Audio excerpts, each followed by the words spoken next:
తప్పు చేసినోడు భయపడతాడు, తప్పు చేయనోళ్ళు ఎవరికి భయపడాడు. రేవంత్ రెడ్డి కాదు, వాని జేజమ్మకు కూడా భయపడే సమస్య లేదు.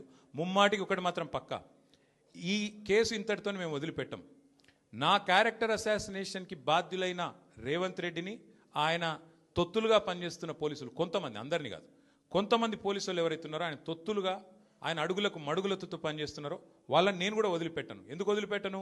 ఎందుకంటే నా వ్యక్తిత్వం అననం చేస్తూ ఉన్నారు.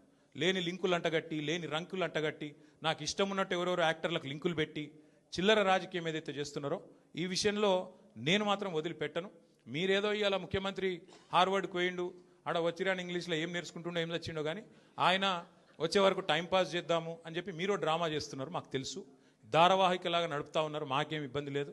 మీరు ఎన్నిసార్లు పిలిచినా వస్తాం, ఎందుకంటే చట్టాన్ని గౌరవించే పౌరులం, తప్పకుండా వస్తాం.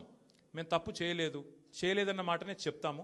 మీరు ఎన్ని రకాల డైవర్షన్ గేమ్లు ఆడినా మేము మాత్రం అర్జునుడి కన్ను ఎట్లయితే ఆనాడు తన గురి మీదనే ఉండనో అట్లే మా గురి మొత్తం కూడా ఈ ప్రభుత్వ అసమర్థత మీద, మీ అవినీతి మీద, మీరు ప్రజలకిచ్చి ఎగ్గొడుతున్న హామీల మీద, యనుమల రేవంత్ రెడ్డి ఎగవేతల రేవంత్ రెడ్డికి ఎట్లా మారిపోయిండో అన్న దాని మీద 420 హామీలు ఇచ్చి ఇప్పటి వరకు 4 హామీలు కూడా నెరవేర్చకుండా ఎట్లా ఈ లుచ్చా పనులు చేస్తున్నాడో వీటిని ఎండగడుతూనే ఉంటాం.